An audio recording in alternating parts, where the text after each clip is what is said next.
Anonymous, treasurer for Trimble Local. They will be providing factual information as permitted by state law. They're not here to campaign or promote for the levy. They're here to provide you with information so you can make an informed decision. Debbie Coons, educator, community member.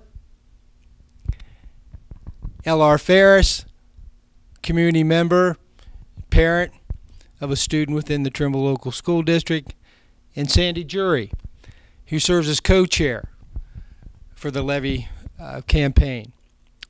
I also want to recognize someone who isn't here, her co-chair, Barbara Mingus, longtime educator and community member, and we thank her for her many hours of service to this endeavor.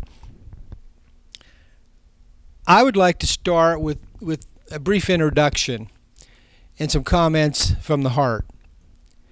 We know we live in an economically distressed area.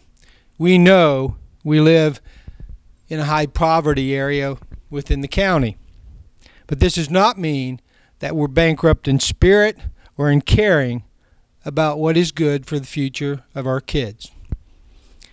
Kids are not and should not be pawns in this campaign.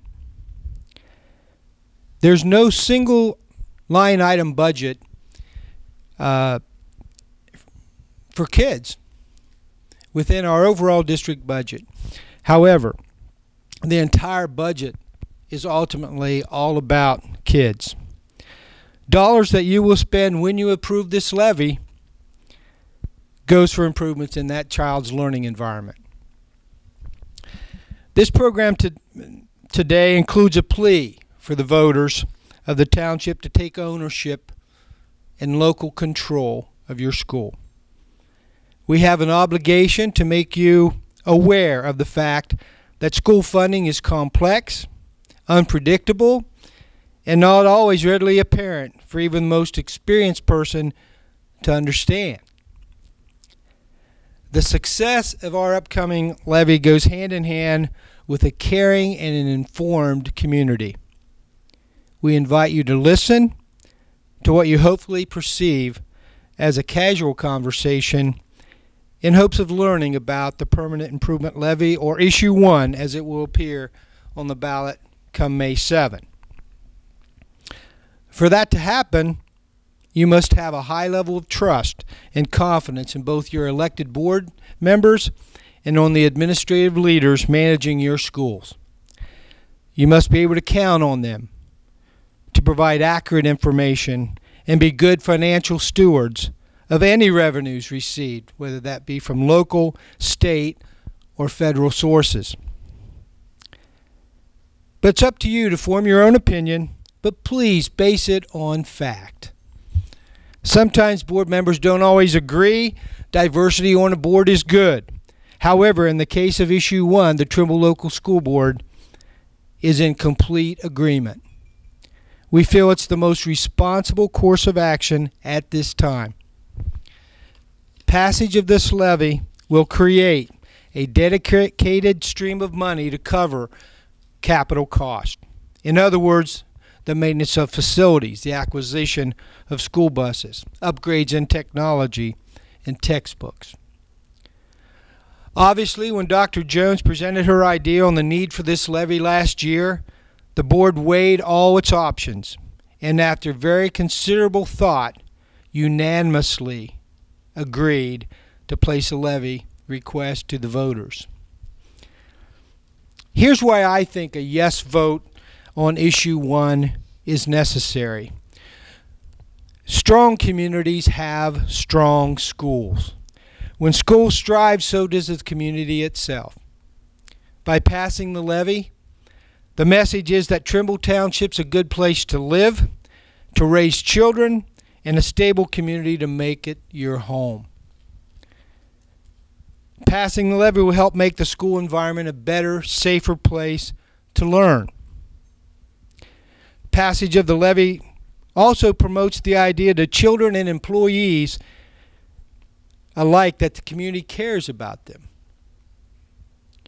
The current administration, I think, has earned your continued investment. For example, They've applied and received over $1.5 million in grants over the last 3 years. They've enrolled in a new Medicaid program that will increase revenues by $50,000 over the last 3 years. They joined a group purchasing plan for buses that saved approximately $6,000 last year. There's been a group purchase of electric for a savings of about $64,000 over the last 3 years. Salary freezes. It's equated to a savings of about $300,000 over the last 3 years. Benefit reductions that's associated with those salary freezes saved up to about $42,000 over the last 3 years. We've also experienced savings through shared services with places like the Educational Service Center, Ohio University, Hocking College, and other local school districts. But again, school financing, money from the state and federal resources, very unpredictable and spread out over a course of time. These savings are necessary, but still, we need your help. You know, fair is fair. A good local public school gives all kids from all backgrounds a greater chance to be successful in life, and sometimes levels the playing field for all these students so as to increase their chances for success. In many ways, our schools are already exceptional. They're exceptional when a first grader can actually read the textbook donated by the Textbook Foundation, when a Trimble student completes his or her first research project, when a band student plays the Tomcat Fight song for the first time, when a Trimble senior dons his or her graduation cap for the first time, when a Trimble alumni is successful venturing out into the world and is recognized by his or her alma mater on the wall of fame, when a Trimble football player runs into the stadium renovated by the Gloucester Volunteers,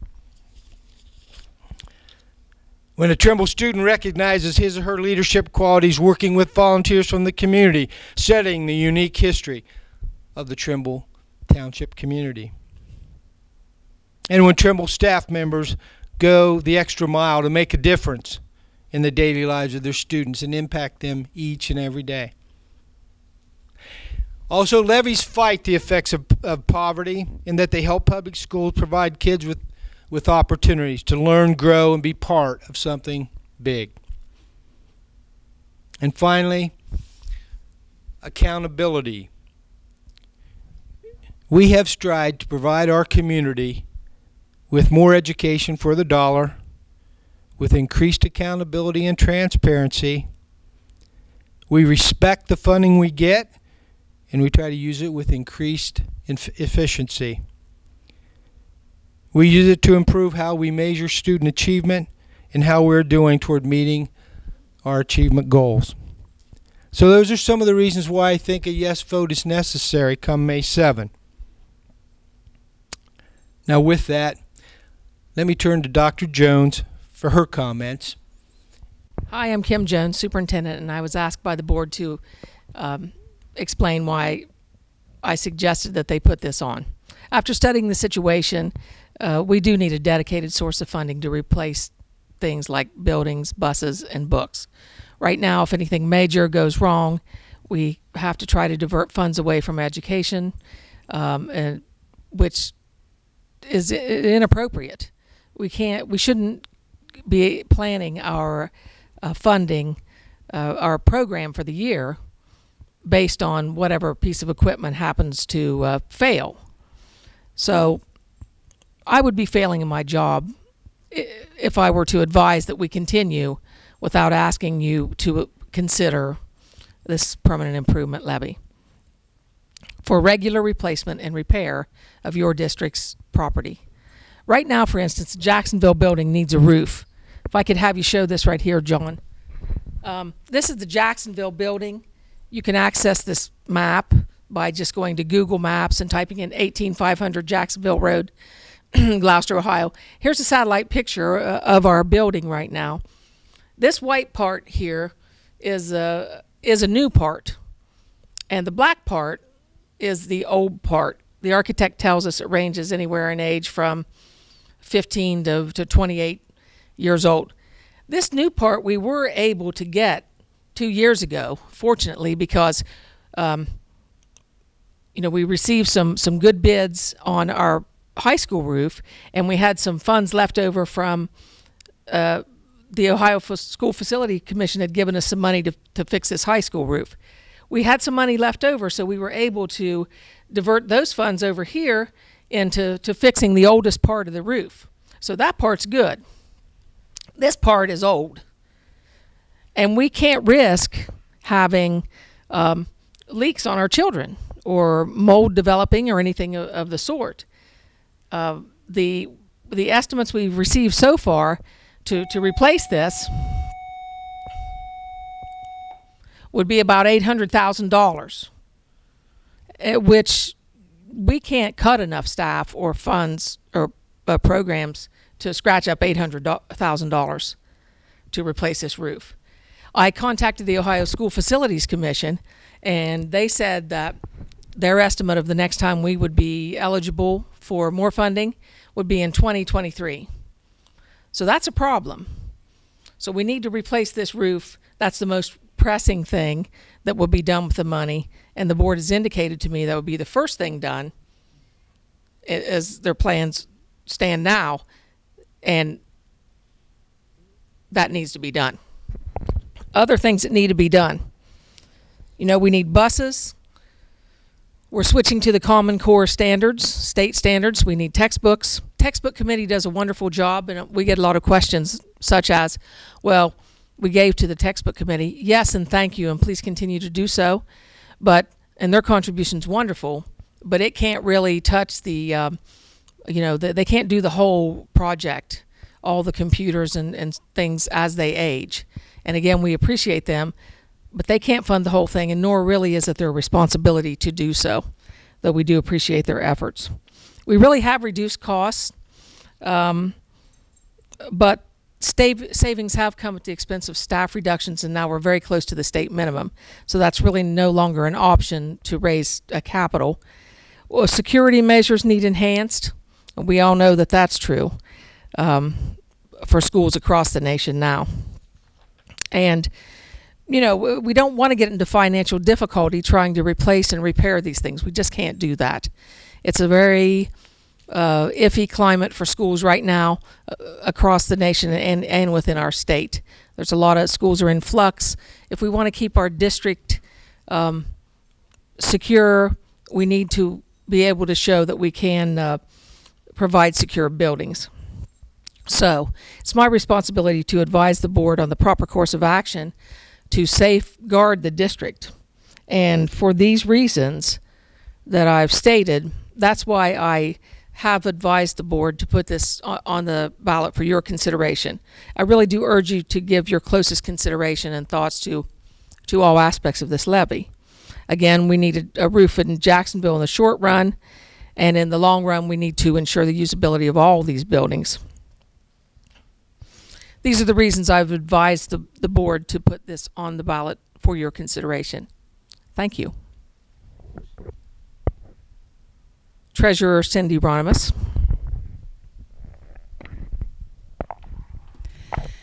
Thank you, Dr. Jones. My name is Cindy Ronimus, and I'm the treasurer for the Trimble Local School District. And I would like to discuss with you today the specifics regarding a permanent improvement levy versus any other type of levy or bond issue that a school board is legally allowed to place before the voters. Funds that are generated from a permanent improvement levy can only be used for items that have a useful life of 5 years or more. Those types of things are textbooks, desks, computers, school buses, building repairs, and improvements. The funds cannot be used for day-to-day operating expenses, such as salary increases, increases in benefits, monthly utility payments, or consumable supplies. A Board of Education has two options for placing a permanent improvement levy before the voters, and those options are governed by Ohio law. Those two options, the two options that we have for this type of levy are for any number of years not exceeding 5 years or for a continuing period of time.